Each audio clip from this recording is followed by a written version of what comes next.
Good morning. আমাদের প্রতিদিনের সকালবেলার আধ্যাত্মিক চর্চায় সবাইকে স্বাগত। আজকে বৃহস্পতিবার, শ্রী শ্রী মায়ের কথা আলোচনা ও অনুধ্যানের দিন।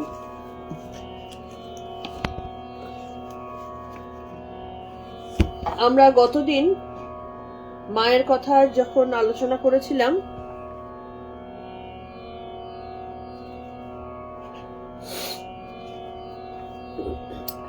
স্বামীজির মায়ের প্রতি কি মনোভাব সেইটা নিয়ে আমরা আলোচনা করেছিলাম। এবং মায়ের কথা বলতে গিয়ে স্বামীজি যে কোনো চিন্তা বা কোনো বিচার এই জায়গার মধ্যে তিনি থাকতেন না।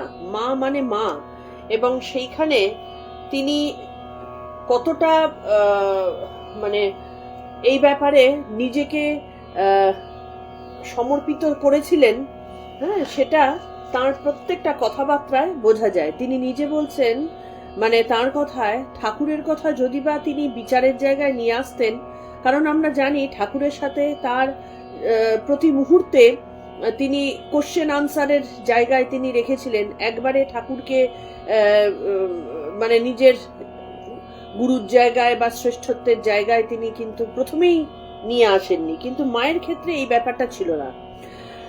তার দুটো কারণ হতে পারে। এক নম্বর, ততদিনে ঠাকুরকে স্বামীজি অনেকটাই জেনে গেছেন, তো সেই কারণে ঈশ্বরের যে শক্তি মা, তিনি যে পরমা প্রকৃতি, সেই ব্যাপারে স্বামীজির বোধ চলে এসেছে। অথবা মানে ডাইরেক্ট মাই যে পরমেশ্বরী, মাই যে সারদা সরস্বতী রূপিণী, হ্যাঁ, সেইটা তিনি বুঝেছিলেন। তিনি যে মায়া, সেটা তিনি বুঝেছিলেন। তো সেই কারণে মায়ের ব্যাপারে তার মধ্যে কোনো রকম কোনো দ্বিধাবোধ ছিল না। আমরা মায়ের প্রণাম মন্ত্র দিয়ে শুরু করে এর পরবর্তী জায়গায় আমরা আসব। জননীং শারদাং দেবীং রামকৃষ্ণং জগৎগুরুং পাদপদ্মে তয়ো শ্রিত্বা প্রণমামি মুহুর্মুহু। সর্বমঙ্গলামঙ্গল্যে শিবে সর্বার্থসাধিকে শরণ্যে ত্র্যম্বকে গৌরী নারায়ণী নমোস্তুতে। সৃষ্টি স্থিতি বিনাশানং শক্তিভূতে সনাতনী গুণাশ্রয়ে গুণময়ে নারায়ণী নমোস্তুতে। জয় নারায়ণী নমোস্তুতে, জয় নারায়ণী নমোস্তুতে, জয় নারায়ণী নমোস্তুতে।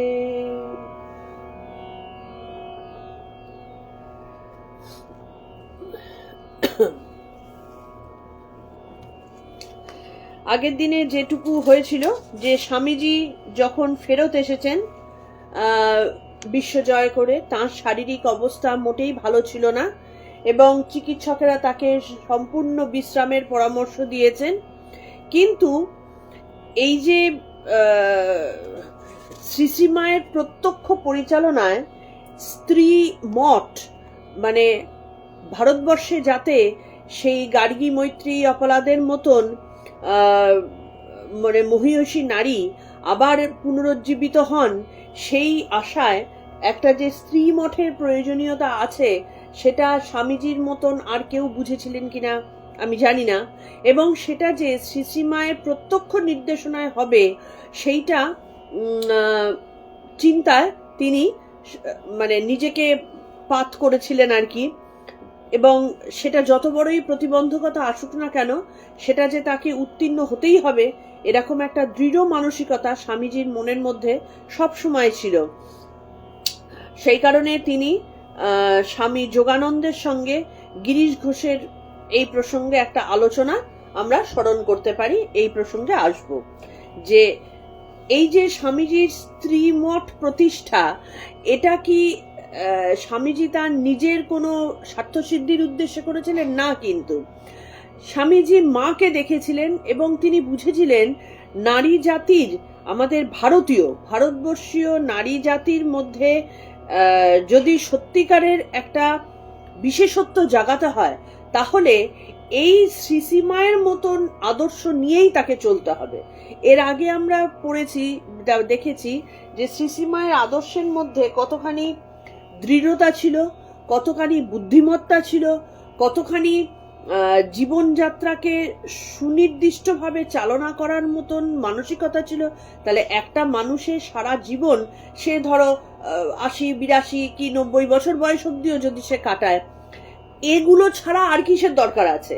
আমি সম্মান নিয়ে বাঁচবো, আমি সুষ্ঠুভাবে জীবন চালাবো যেখানে আমার ভেতরে দুঃখ টাচ করতে পারবে না, আমি কারোর কোনো ক্ষতি তো করবই না, উল্টে এমনভাবে আমি আমার আশেপাশে সবাইকে নিয়ে আমি চলবো যাতে করে সবাই আমার প্রতি একটা সম্ভ্রম সুলভ মানসিকতা পোষণ করে, এবং আমি আমার আত্ম উন্নতিতে নিজেকে সদা সর্বদা চালিয়ে নিয়ে যাব, এবং সেই আত্মোন্নতির মাধ্যমে দেশের ও দশের মঙ্গলের জন্য নিজের জীবন দেব।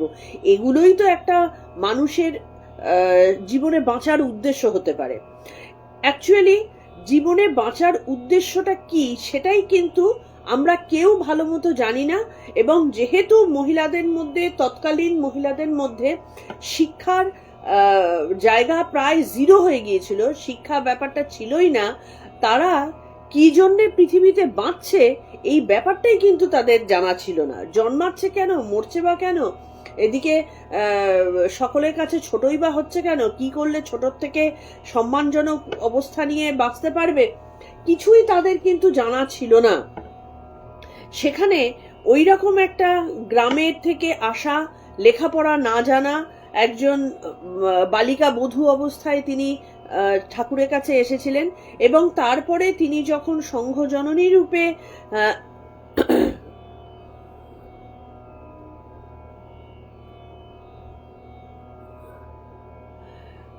হ্যাঁ হ্যাঁ শ্বশুরবাড়ির অত্যাচারে মৃত্যু, যাই হোক বিভিন্ন রকম কারণে আমাদের মহিলাদের জীবনযাত্রাটা বেসিক্যালি তারা জানে না যে কিভাবে আমাদের জীবনটাকে নিয়ে এগিয়ে যাওয়া উচিত, কি জন্য কিভাবে বাঁচা উচিত, কেউ জানে না। সেইখানটাতে ওই রকম একটা পরিস্থিতিতে শ্রীশ্রীমায়ের মতন একজন মানুষ, তার কাছে মানে ভারতবর্ষের তাবর তাবর লোকজন তারা তাকে প্রণম্য বলে গ্রহণ করছেন, শুধু না এবং মা রূপে তিনি সবার কাছে নিজেকে প্রতিষ্ঠিত করলেন। তাহলে সব থেকে মানে একটা অদ্ভুত ব্যাপার হচ্ছে, আমরা এটাও নিজেরা জানি না, এখনো জানি না। দেখো এখন তো আমাদের মধ্যে শিক্ষিত মহিলার অভাব নেই, কিন্তু তারপরেও আমরা জানি না বেসিক্যালি সমাজের কাছে আমরা নিজেকে কিভাবে পোট্রে করতে চাই। আমি কি একটা মানুষের কাছে আমাকে সবাই আমাকে দেখবে, আমাকে কামনার বস্তু হিসাবে মনে মনে গ্রহণ করবে, এই হিসাবে নিজেকে পোট্রে করতে চাই, নাকি আমি সবার সামনে থাকবো, সবাইকে নিয়ে থাকবো, কিন্তু সম্ভ্রমের সহকারে মাথা উঁচু করে বাঁচবো, যেখানটাতে সবাই আমাকে মানে আমার চোখে চোখ রেখে তাকাবার আগে তার মনের মধ্যে সম্ভ্রম আসবে, তবে চোখ রাখবে, এই রকম একটা জায়গায় আমি নিজেকে নিয়ে যাবো, এটাও কিন্তু অধিকাংশ জানি না। যদি জানতাম তাহলে আমাদের ফেসবুকে এরকম অদ্ভুত অদ্ভুত রিল বা অতি সুসভ্য সমাজের মহিলাদের কামনা সুলভ একটা ছবি পোস্ট করা, এগুলো কিন্তু হতো না। ন্যাচারালি আমরা জানি না, অথচ এটা এক্সপেক্ট করি যে আমি ছবি পোস্ট করব, ওই রকম কামনা সুলভ ছবি পোস্ট করব, কিন্তু আমি সবার কাছ থেকে এক্সপেক্ট করব যে তারা আমাকে 100% সম্মান করবে। তো এইগুলোর পেছনে কিন্তু আমাদের মানে যে শিক্ষা, সেই শিক্ষার অভাব ছিল, কারণ মাকে কেউ জানতো না। তো মাকে জানবার জন্য স্বামীজি বুঝেছিলেন যে মাকে জানতে গেলে মায়ের তত্ত্বাবধানে একটা স্ত্রী মঠ প্রতিষ্ঠা করা দরকার, কারণ বহু তো মহিলারা আছেন যাদের মধ্যে ত্যাগ রয়েছে, তো সেই সমস্ত মহিলাদেরকে কারোর না কারোর তত্ত্বাবধানে না থাকলে তারা নিজেরা তো ভেসে যাবে, নিজেরা কি বুঝবে। সেখানটাতে মায়ের মতন একজন ত্যাগী এবং সদা আনন্দময়ী, যিনি ঠাকুর শ্রী রামকৃষ্ণের স্ত্রী শুধু নন, তিনি জগতের মা বলে ততদিনে নিজেকে মানে এস্টাবলিশ করে দিয়েছেন, সেরকম একজনের কাছে যাওয়াটা বিশেষ প্রয়োজন, সেরকম একটা মত প্রতিষ্ঠা করা বিশেষ প্রয়োজন। তাই জন্যে স্বামীজির মাথার মধ্যে সবসময় ঘুরতো যে কিভাবে এই মঠ প্রতিষ্ঠা করা যায়। এই প্রসঙ্গে গিরিশচন্দ্র ঘোষ এবং স্বামী যোগানন্দের মধ্যেকার যে কথোপকথন, আমরা সেটাই এখন পড়ব। গিরিশচন্দ্র বলছেন, স্বামীজির পরিকল্পনাটি সম্পূর্ণ অভিনব এবং আমাদের সমাজ সংস্কার ও নারী উন্নয়নের সম্পর্কে একটা সাহসিক ভাবনা। অ্যাকচুয়ালি এখনো পর্যন্ত কিন্তু আমাদের সমাজে নারীকে মানে কেউ জানেই না, কেউ বোঝেই না। সবাই মনে করে যে আমি একটু ভালোবাসলাম, কি আমি দুটো সংসার করলাম, কি আমি জেনে গেলাম। অ্যাকচুয়ালি নারীকে কেউ জানে না, রাদার নারী নিজেও জানে না যে সে কোন ক্ষমতার অধিকারী, কারণ তাকে জানানো হয়নি, এটাই কারণ। এবং জানতে গেলে একটা সংঘবদ্ধ পড়াশোনার প্রয়োজন আছে, সংঘবদ্ধ জানার প্রয়োজন আছে। তো নারী উন্নয়ন তখনকার দিনে এমন একটা হাস্যকর ব্যাপার ছিল যে নারীদের আবার উন্নয়ন কি। তাই জন্য গিরিশচন্দ্র ঘোষ বলছেন এটা একটা সাহসিক ভাবনা। তাহলে স্বামীজি কত দূর অবধি ভেবেছিলেন যে যখন মেয়েদেরকে মানে পড়াশোনা করানোটাই একটা, কারণ মা নিজে তো পড়াশোনা করতে শেখেননি, কারণ তাকে লেখাপড়া শিখলে উচ্ছন্নে যাবে এরম একটা মানসিকতা সবার ছিল আর কি। তো সেইখানে স্বামীজি এই সাহসী ভাবনাটা ভেবেছেন। স্বামীজির সংকল্প অবশ্যই বাস্তবে রূপায়িত হবে এবং এই প্রস্তাবকে সর্বান্তকরণের সমর্থন জানাতে আমার বিন্দুমাত্র দ্বিধা নেই। তাহলে গিরিশ ঘোষের মতন এরকম সমাজে কিছু লোকজন ছিলেন বলে, দেখো এই প্রসঙ্গে অনেকে বলতেই পারে যে এই লোকগুলো না থাকলে তো নারী জাতি উঠতেই পারতো না। ব্যাপারটা হচ্ছে কেউ না থাকলে উঠতে পারে না, এখানটা নিয়ে দ্বন্দ্বের কোনো জায়গা নেই। যদি এখন ঝগড়ার মধ্যে আসে, পুরুষ যদি বলে যে আমরা ছাড়া তোমরা উঠতে পারতে না, নারী যদি বলে তো আমরা ছাড়া তোমরা থাকতে পারতে না, এটা একদম মানে অযৌক্তিক বোকা বোকা কথা হয়ে যাবে। ব্যাপারটা আমরা গীতাতে অলরেডি পড়েছি, কোনো মতেই পুরুষ এবং শক্তি এই দুটো ছাড়া একটা পূর্ণ মানুষ গঠিত হতে পারে না। একটা সাধারণ মানুষের মধ্যেও কিন্তু পুরুষ এবং প্রকৃতি এই দুটোর মিশেল যখনই হয় তখনই কিন্তু একটা সুস্থ এবং পূর্ণ মানুষ তৈরি হয়। যদি কোনো মানুষের মধ্যে শুধুমাত্র পুরুষ ভাব থাকে, বিন্দুমাত্র যদি নারীত্ব ভাব না থাকে, তাহলে বা শক্তি ভাব যেটাকে বলে প্রকৃতি ভাব না থাকে, তাহলে সেই পুরুষ যেমন অপূর্ণ এবং অসুস্থ, ঠিক তেমনি একজন মহিলার মধ্যেও যদি আধা অংশ পুরুষের মতন না থাকে, তাহলে সেই নারীও অসুস্থ। তাহলে এই দুটোর মিশেলে কিন্তু একটা পূর্ণ মানুষ তৈরি হয়। সেই কারণে গিরিশ ঘোষের মতন সমাজে একজন, তিনিও টলস্টয় আর কি, তিনি কি বলছেন যে এটাতে এই প্রস্তাব স্বামীজি যখন মনে করেছেন, সুতরাং বাস্তবায়িত এটা হবেই এবং আমি সমর্থন জানাবো। কারণ কোনো একটা বড় কাজ সমাজে আনতে গেলে সেখানটাতে একটা সংঘবদ্ধতার প্রয়োজন আছে। এই সংঘবদ্ধতার স্বামীজি অনেক কিছু করতে পারতেন। স্বামীজির বিশেষত্বটা কোথায় ছিল? তিনি এই সংঘবদ্ধ অবস্থাটাকে তৈরি করতে পারতেন এবং গিরিশ ঘোষও সেই রকমই একজন মানুষ যিনি স্বামীজিকে সমর্থন করেছিলেন। কিন্তু এটি অত্যন্ত আয়াস সাধ্য। স্বামীজির স্বাস্থ্যের বর্তমান অবস্থায় এ ধরনের একটি দুরূহ দায়িত্ব গ্রহণ তাঁর পক্ষে নিঃসন্দেহে বিপজ্জনক। কারণ স্বামীজি বেঁচে ছিলেন তো মাত্র 39 বছর, তার মধ্যে ওই রকম পরিশ্রম তিনি এতে করেছেন, কি বলে, তার যতদিন বিদেশে ছিলেন ওই রকম অমানুষিক পরিশ্রম। সুতরাং তার পক্ষে এই অক্লান্ত পরিশ্রমকর একটা কাজ এবং সেই চিন্তাকে বাস্তবে রূপায়িত করাটা সহজ যে হবে না সেটা কিন্তু জানতেন। কারণ একটা দেখো না, আমরা সামান্য কাজ করতে গেলেই আমাদের কত বাধার সম্মুখীন হতে হয়, কত লোকজন সেটার ভুল ব্যাখ্যা করে এবং আলটিমেটলি মানুষটাকে না জেনে তাকে হয়তো মানসিক দিক থেকে সম্পূর্ণভাবে পর্যুদস্ত করে দেয়। সুতরাং এটা যে সহজ হবে না এটা খুব জানা কথাই। কিন্তু স্বামীজির শরীর, স্বামীজি যদি নিজে সামনে না দাঁড়ান তাহলে তো এই জিনিস সম্ভব না, তার শরীরটাই তো অসুস্থ হয়ে রয়েছে। অবশ্য তার নির্দেশ সবসময় আমরা নিঃসংশয়ে পালন করব, কিন্তু তার ভগ্ন স্বাস্থ্যের জন্য আমরা সবাই উদ্বিগ্ন এবং চিকিৎসকগণও তাকে সম্পূর্ণ বিশ্রাম নিতে পরামর্শ দিয়েছেন। এবার উত্তরে স্বামী যোগানন্দ বলছেন, যে পরিকল্পনা রূপায়ণে সমাজের বৃদ্ধি এবং মানুষের কল্যাণ হবে বলে স্বামীজি মনে প্রাণে বিশ্বাস করেন, তা সম্পাদন করার পথে তার দৈহিক অসুস্থতা এবং অন্য যে কোনো অন্তরায় তাকে কোনোভাবেই সংকল্পচ্যুত করতে পারবে না। অ্যাকচুয়ালি স্বামীজির মতন মানুষ আমাদের মতন এই পুরা দেশে কেন জন্মেছিলেন ভাবলেও খুব অদ্ভুত লাগে। যে তিনি অ্যাকচুয়ালি আমার যেটা মনে হয়, গোটা ভারতবর্ষের একেবারে সেই প্রাচীন আমাদের বৈদিক সমাজ কি তারও আগে যা ছিল সেইখান থেকে শুরু করে আজ পর্যন্ত যা জ্ঞান, যা ধারণা, যা চর্চা, যা শক্তি সবকিছু দিয়ে ভারতবর্ষ তৈরি হয়, সেটাকে পুরো যদি একটা ট্যাবলেট করে ফেলা যায় তাহলে সেইটা হচ্ছেন স্বামীজি। মানে পুরো জিনিসটাকে অ্যাকচুয়ালি তিনিই ভারতবর্ষ। আমরা যারা ঘুরে বেড়াচ্ছি বেসিক্যালি ভারতবর্ষের মুখপাত্র বলে, তার মানে কণাকড়িও আমাদের বলা সাজে না, কারণ ভারতবর্ষকে আমরা কেউ জানিনি। কিন্তু স্বামীজি জেনেছিলেন বলেই তার মধ্যে ওই বীরত্বের একটা কনজেস্টেড একটা বীরত্ব তার মধ্যে ছিল, সেটা স্বামী যোগানন্দ জানতেন, কারণ তারা একসাথে ছোটবেলার থেকে দেখেছেন। তো সেই ক্ষেত্রে বলছেন যে যদি এটা সুসংকল্প হয়ে থাকে এবং এটা যদি মানুষের কল্যাণ হবে বলে স্বামীজি মনে প্রাণে বিশ্বাস করে থাকেন, তাহলে স্বামীজির স্বাস্থ্য এ বিষয়ে কোনো বাধাই হতে পারে না, যে কোনো ভাবে হোক।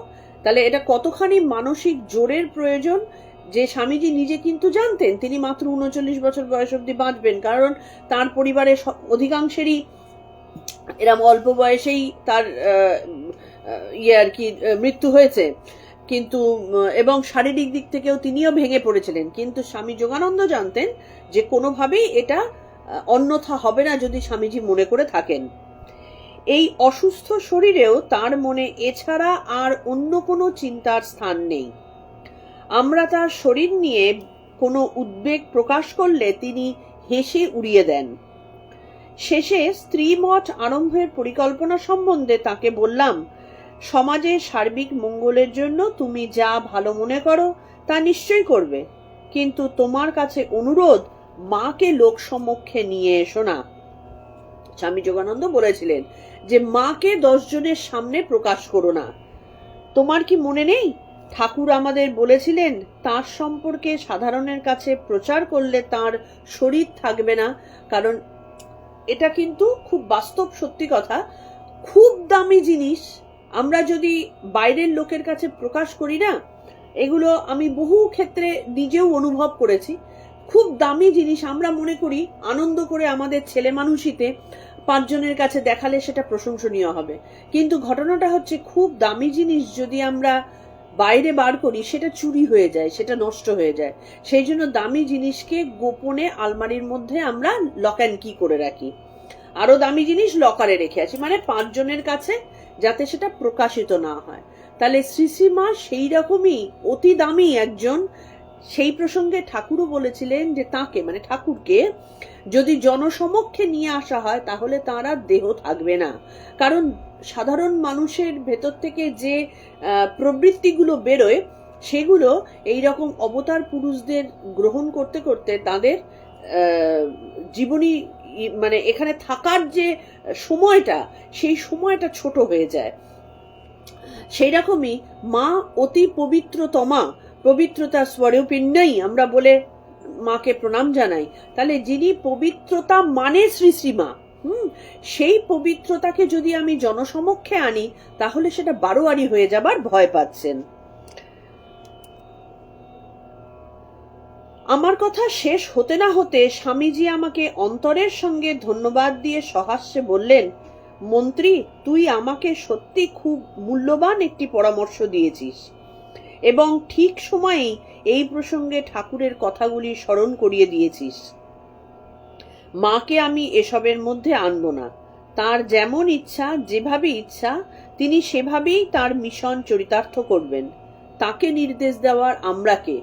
যে প্রকৃতি সারা বিশ্ব ব্রহ্মাণ্ডের স্রষ্টা, যে প্রকৃতি সবাইকে চালাচ্ছেন, সেই প্রকৃতি কখনো তাকে কি আমরা শাসন করে দিক দেখাতে পারি? কখনোই পারি না। এটা স্বামীজি আসলে প্রচন্ডভাবে যখন কাজের মধ্যে থাকতেন, তিনি রজগুণে ভরপুর একজন প্রাণবন্ত পুরুষ ছিলেন।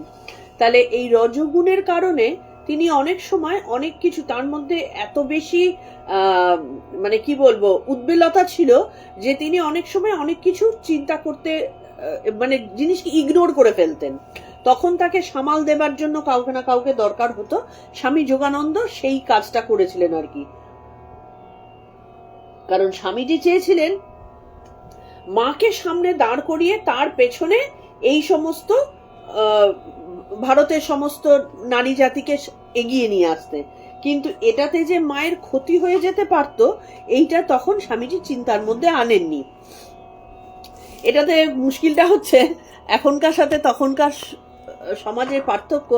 এরকম মানসিকতার কিন্তু বহু লোকজন আছে, কিন্তু তখনকার দিনে স্বামীজির এই ধরনের উগ্র মানসিকতার জন্য কেউ কিন্তু স্বামীজিকে ক্রিটিসাইজ করে তুই বোকা বা তুই ভুল করছিস এই কথাটা কিন্তু বলেননি। তারা বোঝার ক্ষমতা ছিল স্বামীজি কোন মানসিকতা থেকে এই দিকে আসছেন, এবার রাশ টানার জন্য কাউকে না কাউকে দরকার হয়।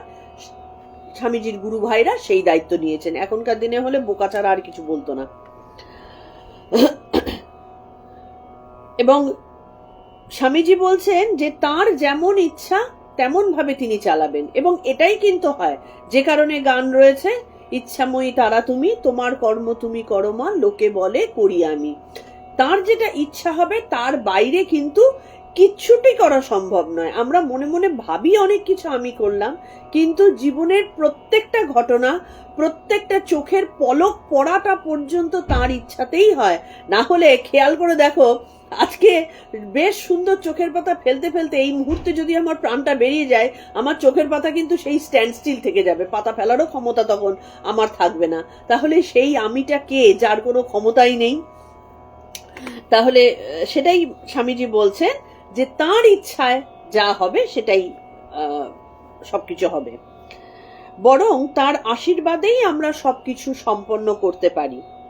আমি ব্যক্তিগতভাবে দেখেছি এবং অনুভব করেছি তার আশীর্বাদে শক্তি অসাধ্য সাধন করতে পারে।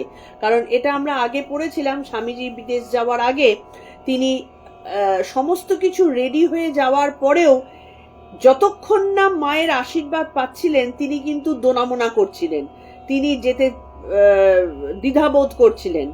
যে মুহূর্তে মায়ের আশীর্বাদ আসলো, সমস্ত দ্বিধা ঝেড়ে ফেলে তিনি যেন এক লাফে সমুদ্র পার হলেন। এই বিবরণটি শ্রীমাকে স্বামীজি কি দৃষ্টিতে দেখতেন তার একটি সুস্পষ্ট আলেখ্য উন্মোচন করে দিয়েছে। এটার থেকেই বোঝা যায় যে কথাটা বললাম, যে পরমা প্রকৃতি যিনি, তিনি যা চাইবেন তার বাইরে কারোর পক্ষেই কিছু করা সম্ভব না। তিনি চেয়েছেন, তাই জন্য তিনি স্বামীজি বিদেশে বেদান্ত প্রচার করতে পেরেছিলেন। তিনি চেয়েছেন, তার ইচ্ছায় নারী শক্তি জাগরণের বা নারী জাগরণের চিন্তা ভাবনা স্বামীজির মাথায় এসেছে। ঠিক তেমনি তার যদি ইচ্ছা হয় তাহলে তিনি পথ দেখাবেন এবং সেই মতো ব্যবস্থা করবেন। শ্রীমায়ের প্রতি স্বামীজির সীমাহীন সম্ভ্রম কি অপরূপভাবে আত্মপ্রকাশ করত, সে সম্পর্কে স্বামী প্রেমানন্দ, নীলকান্ত চক্রবর্তী প্রমুখ কয়েকজনকে পরবর্তীকালে বলেছিলেন, স্বামীজি যেদিন মাকে দর্শন করতে যেতেন নিজেকে আগে থেকে প্রস্তুত করে নিতেন। একদিন ভোরে উঠে গঙ্গা স্নান করতে গেলেন এবং বারবার ডুব দিতে লাগলেন, যেন পবিত্রতা আর আনতে পারছেন না। শেষে যদিও বা উঠলেন, সেবককে বলতে লাগলেন, ওরে আমার গায়ে গঙ্গা জলের ছিটে দে, গঙ্গা জলের ছিটে দে। তারপর কোনরূপে মায়ের দরজা পর্যন্ত গিয়ে আর চলতে পারলেন না, ভাবে বিহ্বল হয়ে পড়ে গেলেন। আমরা অ্যাকচুয়ালি জানি না কি করে মহাপুরুষ দর্শন করতে যেতে হয় আমরা জানি না, আমরা হুট করে চলে যাই এবং দেখো যেরকম আমরা বার করব সেরকম আমরা পাবো, এটাই তো স্বাভাবিক।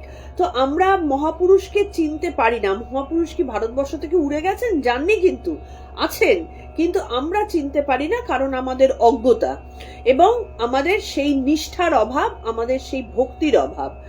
তো স্বামীজি এখানটাতে তার আচরণ দিয়ে বুঝিয়ে দিচ্ছেন যে কার কাছে তিনি যাচ্ছেন।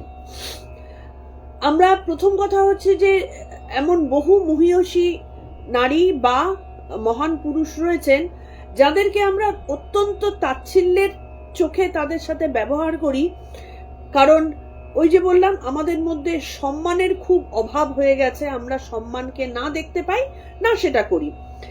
কিন্তু মা তো ছিলেন একজন গ্রাম্য, তার লেখাপড়া নেই, একজন সাধারণ, আর যে বিশাল একেবারে ডানা কাটা পরীর মতো সুন্দরী দেখতে তাও নয় যদি সেই দৃষ্টিতে আমরা দেখি। কিন্তু মায়ের অপরূপ রূপটা কি সেটা স্বামীজি দেখতে পেয়েছিলেন, সেই কারণে তিনি যে পবিত্রতার স্বরূপিনী, এইটা পবিত্রতার কাছে অপবিত্র মন নিয়ে যাওয়া যায় না। তো সেই জন্য স্বামীজির মতন মানুষও যখন মায়ের কাছে যেতেন নিজেকে প্রস্তুত করার জন্য, যেন কিছুতেই তৃপ্তি আসছে না, বারবার গঙ্গা জলে ডুব দিয়ে দিয়ে পবিত্রতা আনার চেষ্টা করছেন। পবিত্রতা মানে কি? আমরা পবিত্রতা মানেটাও বুঝি না। যে মন কামনা বাসনা শূন্য, কোন কামনা বাসনা শূন্য? জাগতিক বাসনা শূন্য। অ্যাকচুয়ালি সর্বশ্রেষ্ঠ পবিত্রতা হচ্ছে যার মধ্যে কোনো বাসনাই থাকবে না, মানে সত্যগুণের বাসনাও থাকবে না। কিন্তু ততদূর অব্দি যেতে গেলে অনেকটাই এগিয়ে যেতে হয়। কিন্তু তার আগে আমাদের মতন মানুষজন যারা অন্তত সাধারণ কামনা, জাগতিক কামনা বাসনাগুলো মুক্ত হতে পারবো, এটুকু তো চিন্তা করতে পারি অ্যাটলিস্ট। কিন্তু চিন্তাতেও আমরা আনি না, সুতরাং প্র্যাকটিসে আনার কোনো প্রয়োজনই নেই। কিন্তু স্বামীজি, যিনি সম্পূর্ণভাবে বাসনা রহিত ছিলেন, তাঁরও মায়ের সামনে যেতে গিয়ে তার ভয় হচ্ছে তিনি পরিপূর্ণভাবে বাসনা মুক্ত শুদ্ধতা প্রাপ্ত তার হয়েছে কিনা, প্রাপ্তি তার হয়েছে কিনা। সেই কারণে গঙ্গা স্নান করে করেও তার তৃপ্তি হচ্ছে না, এবং মায়ের কাছে যখন তিনি সামনে যাচ্ছেন দরজার কাছে অব্দি তিনি যেতে পারছেন না, এতটাই তিনি ভাবে বিভোর হয়ে রয়েছেন। এবং মায়ের দরজা পর্যন্ত কোনো রকমে গিয়ে তিনি পড়ে গেলেন। মা তাড়াতাড়ি এসে তাকে তুলে ধরলেন। আর একদিনের বর্ণনা এই রকম: স্বামীজি হরি মহারাজ মানে স্বামী তুরীয়ানন্দের সঙ্গে মঠ থেকে নৌকো করে মাকে দর্শন করতে যাচ্ছেন। তিনি বারবার গঙ্গার ঘোলা জল খাচ্ছেন দেখে হরি মহারাজ বলে উঠলেন, ঘোলা জল বারবার খাচ্ছ, শেষকালে কি সর্দি করে বসবে? উত্তরে চিরনির্ভীক স্বামীজি বললেন, না রে ভাই, ভয় করে। আমাদের তো মন মার কাছে যাচ্ছি, ভয় করে। তাহলে আমরা কতটা ভয় পেতে পারি সেটাই কি অবাক হচ্ছে, যে আমরা মানে কি ভাগ্যিস আমরা মাকে দেখিনি। যদি মাকে দেখতাম এই মন নিয়ে, কি যে হতো ভগবান জানে। তো স্বামীজি তাই বলছেন যে না ভাই, ভয় করে, আমাদের তো মন মায়ের কাছে যাচ্ছি। পূজার আসনে বসে সাধক যেমন অভীষ্ট দেবতাকে পূজা করবার পূর্বে দেহ ও অন্তর শুদ্ধ করেন, এও তাই। স্বামীজি তার ঠিক উদাহরণ দিচ্ছেন কি, পুজো করার পূর্বে পূজারী যেরকম তার আসন শুদ্ধি, দেহ শুদ্ধি সমস্ত কিছু করে না, আদৌ শুদ্ধ হয় কিনা আমি জানি না, কারণ এই শুদ্ধতা শুধুমাত্র মুখ দিয়ে কতগুলো মন্ত্র উচ্চারণ করলে তো হয় না, তাকে সত্যিকারের অন্তর থেকে সেই চাহিদাটা আসতে হয়, শুদ্ধতার চাহিদাটা। তো সেইটা স্বামীজির মধ্যে কাজ করছে এবং তিনি নিজেকে শুদ্ধ করে তবে প্রকৃতির কাছে নিজেকে উপস্থাপন করছেন। শ্রীমায়ের দর্শনে যাওয়ার অর্থ স্বামীজির কাছে একটি সাধারণ ব্যাপার নয়, এ যেন তিনি পুজো করতে যাচ্ছেন মাকে। দেখা করা মানে পুজো করতে যাওয়া, এই জিনিসগুলোই কিন্তু আমরা গীতাতে, ঠাকুরের কথাতে বা এই ধরনের কথা প্রসঙ্গে আমরা আলোচনা করছিলাম, যে আমরা পুজো কথাটার মানেটা অ্যাকচুয়ালি জানি না। আমাদের ধারণা পুজো করতে গেলে উপোস করতে হয়, নির্জলা উপোস করতে হয়, ধূপ ধুনো জ্বালিয়ে একটা আড়ম্বর তৈরি করতে হয়, স্পেশাল একটা বস্ত্র পরতে হয়, তবে এই সমস্ত করে পুজো করা যায়। কিন্তু পুজো করার অর্থটা হচ্ছে যাকে আমি পুজো করছি তাকে মনের মধ্যে পুরোপুরিভাবে বসিয়ে তার মতো হয়ে যাওয়া, সেটাকে পুজো করে, পুজো বলে। আজকে তার মতো হয়ে যাওয়ার অর্থটা কি? তার গুণ আমার মধ্যে আসবে, তবে আমি তাকে পুজো করলাম। ঠিক যেরকম আমরা যদি আমাদের বাবা মাকে ভক্তি করি, তার মানেটা হয়তো কেউ মায়ের প্রতি টান বেশি, কি বাবার প্রতি টান বেশি, কি কোনো একজনকে আইডল হিসেবে ধরেছে, তার মানেটা হচ্ছে তার গুণাবলী আমি আমার মধ্যে স্থাপন করব, তবে তার প্রতি আমার ভক্তি প্রদর্শিত হলো। আমি ভালোবাসলে কি ভক্তি করলে সেটাই তো হয়। যাকে ভালোবাসছি বা যাকে আইডল হিসেবে রাখছি তার গুণাবলী আমার মধ্যে আসবো। ঈশ্বরকে পুজো করার অর্থও কিন্তু সেইটা। ঈশ্বরের সামনে বসে তাকে পুঙ্খানুপুঙ্খভাবে নজর করে তার গুণাবলীগুলোকে আমাদের নেওয়ার নাম হচ্ছে পুজো করা। কিন্তু আমরা কি সেটা করি? সেটা করি না। আমরা গীতাকেও পুজো করি। কি করে পুজো করি? একটা লাল শালু দিয়ে মুড়ে সিংহাসনে রেখে প্রতিদিন ফুল দিচ্ছি, হয়ে গেল আমাদের গীতা পুজো করা এবং গীতা সম্পর্কে ধারণা করা। ঘটনাটা তা নয়। গীতাটাকে জানতে হবে, গীতাটাকে পড়তে হবে, তাকে ভালোবাসতে হবে এবং তার ভেতরকার গুণাবলী নিজের মধ্যে আনতে হবে, তবে সেটাকে বলে পুজো। স্বামীজি কিন্তু সেই জিনিসটাই বলছেন যে শ্রী শ্রী মায়ের কাছে যাওয়াটা কোনো সাধারণ ব্যাপার নয়। তাকে পুজো করা মানে প্রকৃতি দেবীকে নিজের মধ্যে আমি ধারণ করতে চাইছি, তার গুণাবলী আমার মধ্যে আনতে চাইছি। এটার জন্য আমাকে চরমতম পবিত্রতা না আনলে কখনো সেটা সম্ভব নয়, কারণ মা ছিলেন পবিত্রতা স্বরূপিণী।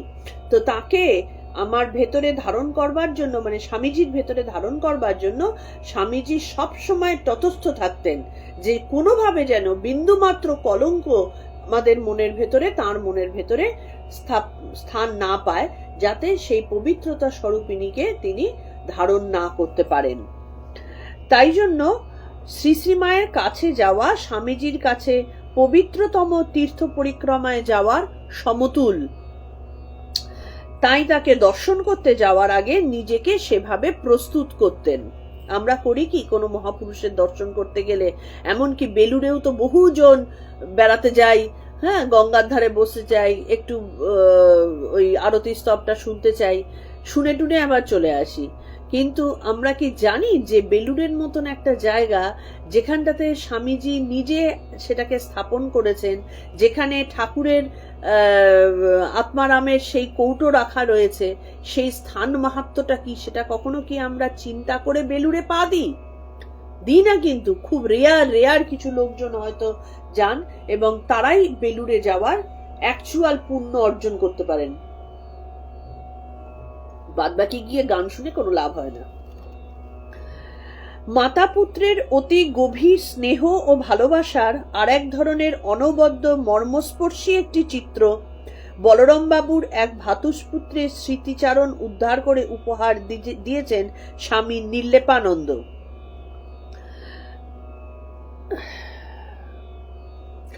বলরাম বাবুর ভাইয়ের ছেলে তিনি, এই যে মাতা পুত্র, যে স্বামীজি মায়ের কাছে যেতে গিয়ে, দেখো জিনিসগুলোকে আমরা ছোট অবস্থায় সবাই কিন্তু দেখি, কিন্তু তার গভীরতাটাকে আমরা দেখি না বলে বুঝতে পারি না। বাইরের দৃষ্টিতে দেখতে গেলে একটা এত বড় মানুষ, স্বামীজি প্রায় 5 ফুট 8.5 ইঞ্চি 9 ইঞ্চি লম্বা ছিলেন, যথেষ্ট বিশাল চেহারা ছিল, সেই রকম একটা চেহারার মানুষ ভাবে বিহ্বল হয়ে সে মায়ের পায়ের কাছে পড়ে যাচ্ছে, চলতে পারছে না। জিনিসগুলো এমনি সাধারণভাবে দেখলে নাটকীয়তা মনে হয় না? কারণ মনে তো হবেই, কারণ আমরা অশুদ্ধ মনে জিনিসটা দেখছি। এবার আমরা যদি ধীরে ধীরে ছোট থেকে বড়তে যাই, যখন মায়ের কাছে ছোট্ট বাচ্চা অনেকক্ষণ তার মায়ের থেকে আলাদা আছে, তারপরে যখন মায়ের কাছে ছেড়ে দেওয়া হয়, দূর থেকে মাকে দেখে ছুটতে ছুটতে আসে, হয়তো 2 বার পড়ে গেল, ঠিক মতো হাঁটতে পারলো না, কিন্তু হাঁটুতে লেগেছে, তারপরে দৌড়াতে দৌড়াতে আসে। আর মাও কি করেন? দৌড়াতে দৌড়াতে এগিয়ে যান, অনেকক্ষণ সন্তানকে দেখেননি বলে। একটা ভেতরে কি টান ক্রিয়া করে না? নাকি সেটার মধ্যে কোনো নাটক থাকে? কোনো নাটক থাকে না। অন্তর থেকে মায়ের সন্তানের প্রতি টান এবং সন্তানের মায়ের প্রতি টান, এই দুটোর থেকেই কিন্তু আসে। এইটাই যখন সন্তান বড় হয়ে যদি সেই মাকে ভগবানের চোখে দেখে এবং সেই মাও যদি সেই রকম মহীয়সী হন, তখনও কিন্তু সেই টানটাই তার মধ্যে ক্রিয়া করে, যেটা স্বামীজি আর মায়ের মধ্যে হচ্ছে। স্বামীজি তাকে সেই শুধু মহীয়সী মহিলা না, মা মানে আক্ষরিক অর্থে, এই কথাটা আমাদের পক্ষে বোঝানো কারোর পক্ষেই সম্ভব নয় মুখ দিয়ে বলে, যে অ্যাকচুয়ালি মা মানে আমার জন্মদাত্রী নন, আমার কি বলে অন্য কাউকে পাতানো মা নন। মা কথাটা হচ্ছেন যিনি জগৎ প্রসবিনী, তিনিই মা। তার ক্ষুদ্র সংস্করণ হচ্ছে আমরা যাদেরকে মা বলে ডাকি। স্বামীজি সেই জগৎ প্রসবিনীকে চিনতে পেরেছেন, সেই কারণে তিনি ওরকম বিহ্বল হয়ে যাচ্ছেন। তার কাছে তিনি একটা ছোট্ট বালকের মতন হয়ে যাচ্ছেন, হাঁটতে পারছেন না, আনন্দে বিহ্বল হয়ে তিনি পড়ে যাচ্ছেন। সেই রকমই একটা গভীর স্নেহ আর ভালোবাসার কথা এখানে বলা হচ্ছে। স্বামীজির শেষ দিকের অসুখ, বেলুড়ে তাকে দেখতে শ্রীশ্রীমায়ের সঙ্গে নৌকো করে আমরা সবাই যাচ্ছি। আমাদের বাড়ির মেয়েরা অনেকে আছেন, এক নৌকো লোক, যোগিন মা, খুব সম্ভবত গোলাপ মাও রয়েছেন। ওপরে দোতলায় স্বামীজির সঙ্গে শ্রীশ্রীমার কথাবার্তা হলো। তারপর স্বামীজি শ্রীশ্রীমাকে এগিয়ে দিতে নিচে নেমে এলেন সামনের ঘাট পর্যন্ত। আমাদের নৌকাখানা ভাটায় পলিমাটি ও বালিতে ঠেকে গিয়েছিল, স্বামীজির গায়ে গেঞ্জি। আমি তখন ছোট ছেলে, সব খবর জানি না, বুঝি না। আমার তো তাকে মনে হলো তিনি আমাদের মানে 12-13 বছরের একজন বালকেরই মতো মালকোচা এঁটে নিজেই শ্রীশ্রীমার নৌকো জলে ঠেলে ভাসিয়ে দিলেন, আর সঙ্গে সঙ্গে সব মহারাজরা যোগ দিলেন। মাঝিরাও ভাবিত হয়েছিল এক নৌকো ভরা লোক কি করে ঠেলে জলে ভাসাবে, তাদের কাজটা স্বামীজি আগ বাড়িয়ে করে দিলেন।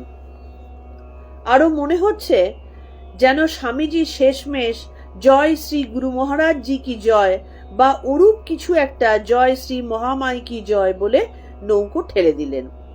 যেমন মানে দুর্গা প্রতিমা বিসর্জন দেওয়ার সময় ঠিক যেরকম ঘটনাটা ঘটে, অনেকটা সেই রকম মনে হলো না?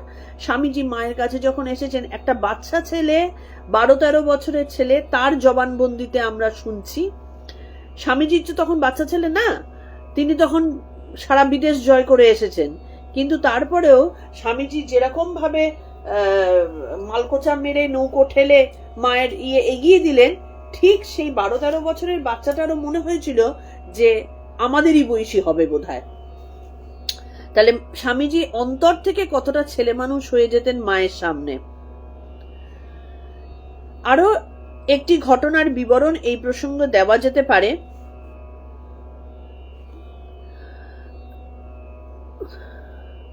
1889 সালের ফেব্রুয়ারি মাস, শ্রীশ্রীমা, লক্ষ্মী দিদি, স্বামী যোগানন্দ, স্বামী শারদানন্দ, স্বামী অদ্ভুতানন্দ, স্বামী অভেদানন্দ মাস্টার মশাই মানে শ্রীম প্রভৃতির সঙ্গে আটপুরে এসেছেন প্রেমানন্দের পূর্বাশ্রমের বাড়িতে।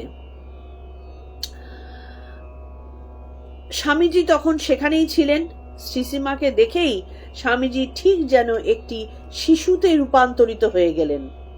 স্বামীজি সেই অনাবিল আনন্দ প্রকাশের ঘটনাটিকে প্রত্যক্ষদর্শী লক্ষ্মী দিদি এইভাবে বর্ণনা করেছেন। শ্রীমাকে পাইয়া স্বামীজির খুব আনন্দ। ইতিমধ্যে আমাদের মালপত্র আসিয়া পড়ে, তন্মধ্যে সকলের বিছানার মোটটি বেশ একটু বড় ছিল।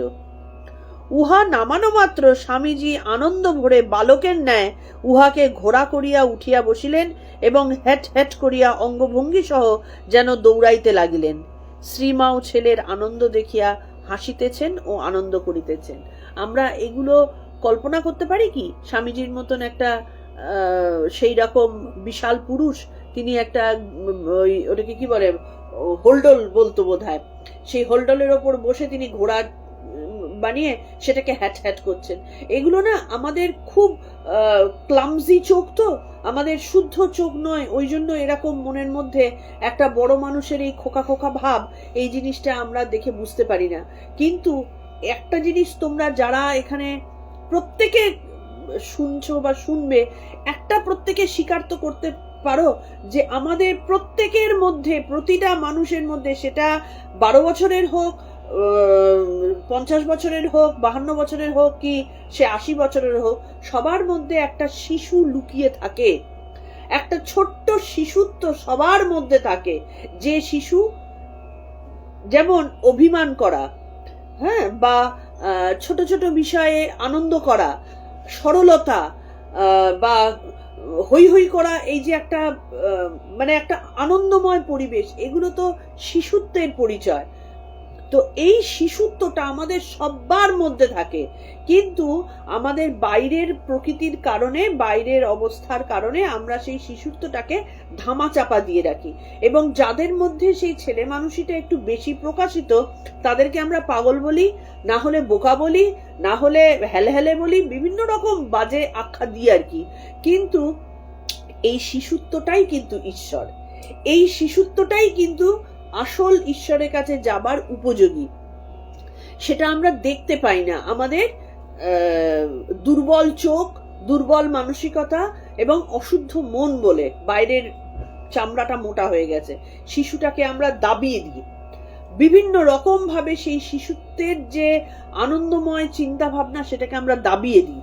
কিন্তু এখানে মায়ের কাছে, বা এই যে যাদের কথা বলা হলো, শ্রীম বা লক্ষ্মী দিদি বা স্বামী যোগানন্দ, ঠাকুরের যারা অন্তরঙ্গ শিষ্য ছিলেন তাদের যতজনের নাম বলা হলো, লাটু মহারাজ, স্বামী অদ্ভুতানন্দ, এদের কাছে এরা তো মানে আমাদের মতো ক্লামজি মানসিকতার মানুষ নন, তারা সেই শিশুত্বটাকে নিয়েই কারবার করেন।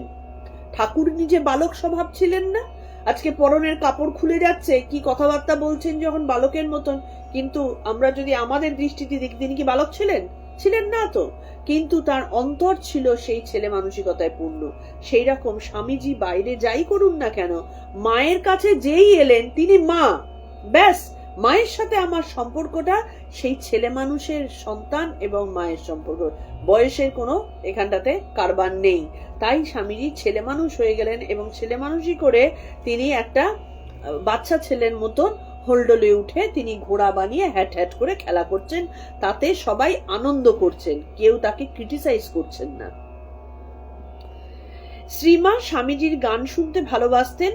1890 খ্রিস্টাব্দের জুলাই মাসের মাঝামাঝি উত্তরাখণ্ডে পরিব্রাজ্যায় যাত্রা করবার আগে গুরুভাই স্বামী অখণ্ডানন্দকে নিয়ে স্বামীজি শ্রীমায়ের অনুমতি ও আশীর্বাদ লাভের জন্য তার কাছে যান। স্বামীজি তার প্রত্যেকটা পদক্ষেপ নেবার আগে মায়ের কাছে প্রার্থনা করতেন। সেটা তিনি যখন বিদেশে গিয়েছিলেন তার আগেও প্রার্থনা করেছেন, আবার পরিব্রাজ্যায় সারা ভারতবর্ষ তিনি যখন ভ্রমণ করতে যাচ্ছেন সেখানেও তিনি প্রার্থনা করেছেন। শ্রীমা তখন ঘুষুরিতে এক বাড়ি ভাড়া নিয়েছিলেন, ঘুষুরিতে এক ভাড়া বাড়িতে ছিলেন। স্বামীজি সে সময় শ্রীমাকে ভূমিষ্ঠ প্রণিপাত করে তার সন্তোষ বিধানের জন্য ভক্তিমূলক গান গেয়ে শোনান।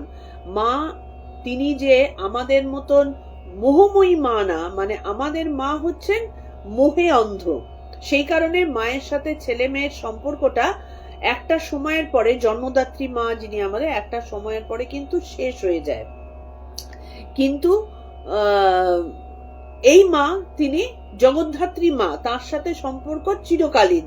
তো তাকে ভক্তিমূলক গান গেয়ে তুষ্ট করে স্বামীজি যেন নিজে আনন্দ প্রাপ্তি হয়েছিল তার, এই কথাটাই তিনি এখানটাতে বলা হলো, যে তিনি ভক্তিমূলক গান গেয়ে শোনান। শ্রীমা স্বয়ং সে সম্পর্কে বলেছেন, নরেনের কি পঞ্চমেই সুর ছিল।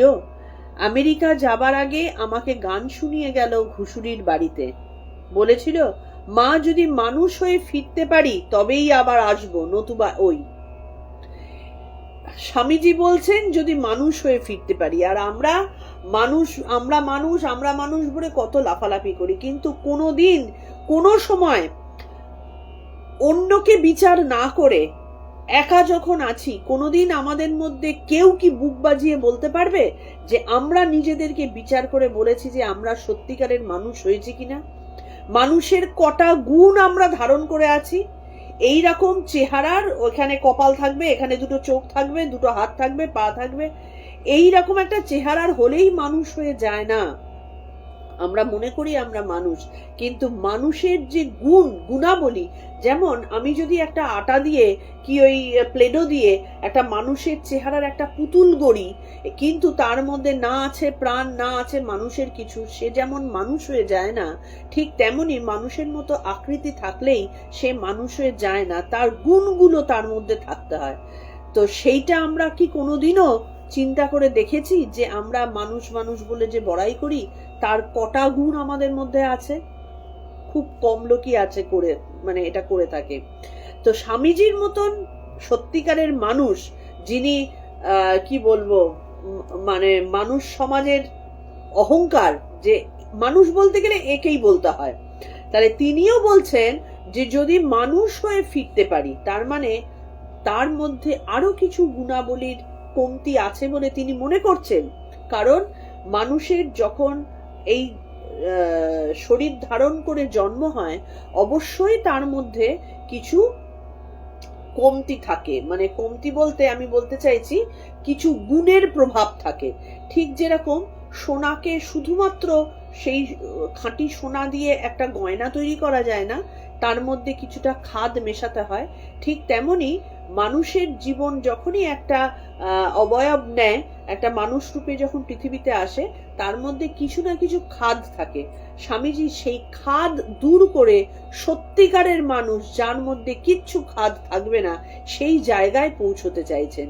তাই বলছেন যে যদি সত্যিকারের মানুষ হয়ে ফিরতে পারি তবেই আমি ফিরবো, না হলে এই। আমি বললুম সে কি? তখন বললে না না, আপনার আশীর্বাদে শীঘ্রই আসবো। মা তখন সন্তানের এই কথায় চমকে উঠেছিলেন। তখন স্বামীজি কি বলছেন, না না, আপনার আশীর্বাদে শীঘ্রই আসবো। কথাটা সাধারণ কথা, আপনার আশীর্বাদে শীঘ্রই আসবো, এর মধ্যে কোনো হেজিপিজি কথা নেই, কিন্তু গভীর মানে আছে।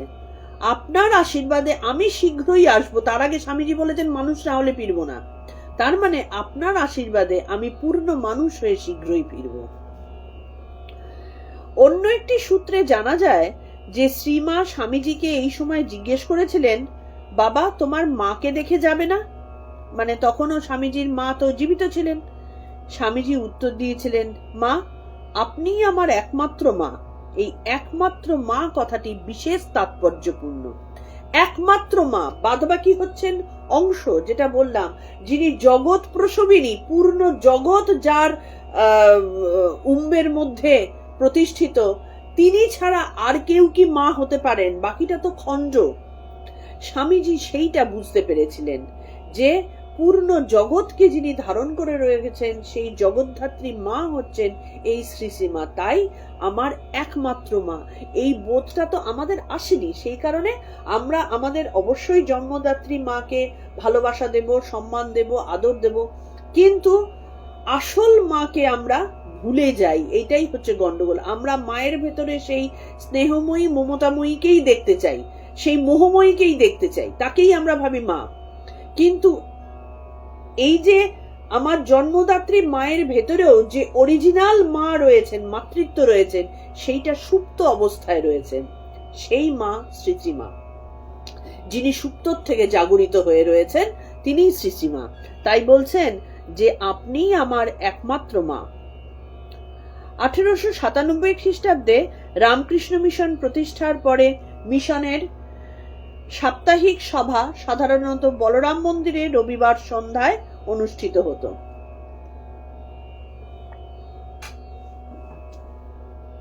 বেশ কয়েকটি সভায় শ্রীমা স্বয়ং তার সঙ্গিনী ও অন্যান্য স্ত্রী ভক্তদের নিয়ে উপস্থিত ছিলেন।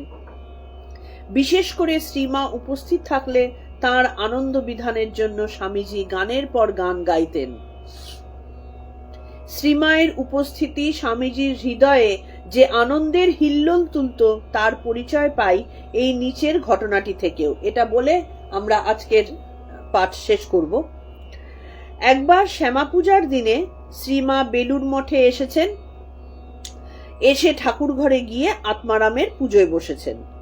পুজোয় বসে তার দু চোখ দিয়ে দরদর ধারায় প্রেমাশ্রু ঝরতে থাকে, দুটি হাত কাঁপতে থাকে, বহুক্ষণ আত্মারামকে হৃদয়ে ধারণ করে থাকেন। পরবর্তী ঘটনার প্রত্যক্ষদর্শী আশুতোষ মিত্র দিয়েছেন এইভাবে, তাঁর আত্মস্থ হইবার সংবাদ বৈদ্যুতিক গতিতে মঠবাসীদিগের মধ্যে প্রচারিত হইয়া গেল। ফলে সকলে আনন্দে অধীর হইয়া নিম্নে বৃক্ষতলে সমবেত হইয়া খোল করতাল সহকারে গাহিতে ও নৃত্য করিতে লাগিলেন। সকলে একত্রিত এক টানে প্রাণ মাতাইয়া নিজেরাও মাতিয়া গাহিতেছেন, বাবা সঙ্গে খেলে মা নেবে কোলে, আয় সবাই মিলে ডাকি জয় মা বলে, বাবা পাগল ভোলা মা পাগলি মেয়ে, কত রাঙা মা ওরে দেখ রেছে, ধেই ধেই ধেই আয় ধে ধে, মা পেয়েছি রে আমরা মায়ের ছেলে। স্বামীজি এতক্ষণ উপরে নিজের কক্ষে ছিলেন। নৃত্যগীত শুনিয়া আর থাকিতে না পারিয়া নিচে আসিয়া দলে ভিড়িয়া গেলেন। তাহাকে পাইয়া সকলের ভিতরে অমানসিক শক্তি জাগিয়া উঠিল। এক একজন আসে না, মানে দেখবে যারা বিশেষ কিছু না করেও কোনো একটা জায়গায় আসলে অটোমেটিক্যালি সেই জায়গাটা যেন বেশি করে প্রাণবন্ত হয়ে যায়, যেভাবেই হোক। এটা কিন্তু ঈশ্বরীয় একটা সত্তা, যে এক একজনের উপস্থিতিতে সেই জায়গাটা যেন আরো বেশি করে শক্তিমান হয়ে ওঠে, আরো বেশি করে সে প্রাণে বল পায়, আনন্দময় হয়ে ওঠে। তো সেই উপস্থিতিগুলো হচ্ছে স্পেশাল। সেটাই হলো এখানটাতে। সকলে আত্মহারা হইয়া বাবা সঙ্গে খেলে মা নেবে কোলে ইত্যাদি আখর দিয়া গাহিতে লাগিলেন। স্বামীজি উৎসাহ দিয়া বলিলেন, গা গা। যারা নাচিতেছেন তাহাদের অঙ্গভঙ্গি প্রদর্শন করিয়া নাচিতে উৎসাহ দিলেন। এইবার নিজেই খোল লইয়া বাজাইতেছেন আর গাহিতেছেন আর নাচিতেছেন। এ এক অপূর্ব দৃশ্য, ইহা যে দেখিয়াছে সেই ধন্য। কি হয়েছিল ঘটনাটা হচ্ছে, শ্রী শ্রী মা এসে আত্মারামের আবেশে তিনি আবিষ্ট হয়েছিলেন। কে আত্মারাম? ঠাকুর নিজেকে আত্মারামের কথা বলতেন নিজেকে দেখিয়ে। হতে পারে সেই ঠাকুরের আবেশে মা আবিষ্ট হয়েছিলেন, অথবা আত্মারাম বলতে বোঝায় সেই চৈতন্যময়ী সত্তাকে, যিনি, যাকে আমরা প্রত্যেকে ধারণ করে আছি, কিন্তু তার হদিশ আমরা কেউ জানছি না। তিনি অপরাবিদ্যার প্রভাবে তিনি নিজেকে লুকিয়ে রেখে দিয়েছেন। সেই চৈতন্যময়ী সত্তার যখন আমরা মানে যার যখন প্রকাশটা ঘটে, তার দেখা পাওয়া মানে তাকে অনুভব করাটা হচ্ছে আমাদের শ্রেষ্ঠ উদ্দেশ্য। যেন আমরা নিজের লোকের, যেমন আমরা দেখবে একটা ছোট অঙ্ক অনেকক্ষণ ধরে চেষ্টা করছি হচ্ছে না, যে মুহূর্তে হয়ে গেল ভেতরে একটা অনাবিল আনন্দ হয়, হয় না? যে কোনো রকম প্রবলেম দেখবে, কারোর অফিসে প্রবলেম, কারোর পারিবারিক প্রবলেম, স্টুডেন্টদের কোনো একটা সলভ করার ব্যাপার যখনই হয়, মানে হয়ে যায় যখনই, তখনই একটা কিন্তু ভেতরে অনাবিল আনন্দ ঘটে। তো এই আনন্দটা কিন্তু বেসিক্যালি ওই যে বুদ্ধিটা আমাদের মধ্যে এতক্ষণ কাজ করছিল না, সেইটা প্রকাশিত হওয়ার আনন্দ আমরা টের পাই না, কিন্তু অ্যাকচুয়ালি ওইটা যে ওই বুদ্ধিটা আমাদের মধ্যে সুপ্ত অবস্থায় ছিল, সেটা প্রকাশিত হলো, তাই প্রবলেমটা সলভ হলো। ঠিক তেমনি আত্মারাম, যিনি আমার ভেতরে একেবারে গুপ্ত অবস্থায় রয়েছেন এবং সুপ্ত অবস্থায় রয়েছেন, তিনি যখন প্রকাশিত হন, সেটাই তো শ্রেষ্ঠ আনন্দ। যা কিছু জগতের প্রবলেম মানে হতে পারে, সেটার বাইরে চলে যাওয়া, সেটার ওপারে চলে যাওয়া, তাহলে শ্রেষ্ঠ আনন্দের সম্মুখীন হওয়া। কারণ আমি আমার নিজের কাছে নিজে উপস্থিত হতে পারলাম, বা নিজেকে নিজে চিনতে পারলাম, দেখতে পারলাম। এই আত্মারামের উপস্থিতিতে একটা অনাবিল আনন্দ, যে আনন্দের সাথে জগতের কোনো আনন্দের কোনো তুলনা হয় না। যেমন ওই যে ইয়েতে রয়েছে না তোমার নারদের কথা, হ্যাঁ, যে নাল্পে সুখম অস্তি ভূমেই বা সুখম, যে অল্পে কোনো সুখ নেই, মানে ভূমাতে অতিরিক্ততে যার কোনো শেষ নেই, সেইটাতেই সুখ আছে, অল্পে সুখ নেই। সেই অল্প সুখ আমাদেরকে এইরকম সাধারণ করে রাখে। তা আমি শ্রেষ্ঠ সুখটা প্রাপ্ত হওয়ার নামই আত্মারামের সাথে প্রত্যক্ষ হওয়া। তো শ্রীশ্রীমা যখন সেই আত্মারামের সাথে প্রত্যক্ষ হলেন, তখন তার আনন্দের প্রভাব আশেপাশে সবার মধ্যে ছড়িয়েছিল। সেই বর্ণনাই কিন্তু এখানটাতে করা হলো। এই অনুভূতিগুলো আমরা একটুখানি শুনে হয়তো বুঝতে পারবো, আবার জানি না, সেটা মানুষের নিজের নিজের শোনার উপরে ডিপেন্ড করবে যে কে কতটা অন্তর থেকে এটাকে গ্রহণ করছি। অন্তত চোখের সামনে এটার একটা আবছা প্রকাশ তো আমাদের সকলেরই আশা করি হয়। তো সেই আনন্দ যখন কেউ সামনে থেকে পাচ্ছে, তাহলে সেটা কি চরম আনন্দ হতে পারে, এইটার প্রকাশ থেকে, এটার ব্যাখ্যা থেকে আমরা বুঝতে পারলাম যে স্বামীজি যিনি কত গম্ভীর একজন মানুষ, তিনিও কিন্তু থাকতে না পেরে নিচে নেমে এসে আনন্দে খোল নিয়ে মাতোয়ারা হলেন এবং সবাই মিলে সেই মায়ের আত্মারামের সাথে মুখোমুখি হওয়ার যে মানে অতি সুন্দর একটা অবস্থা, সেই অবস্থার আনন্দ সবাই মিলে ভাগাভাগি করে নিলেন। আজকে তাই বলছেন যে এই অপূর্ব দৃশ্য যে দেখিয়াছে সেই ধন্য। আজকে তাহলে এইটুকুই আমাদের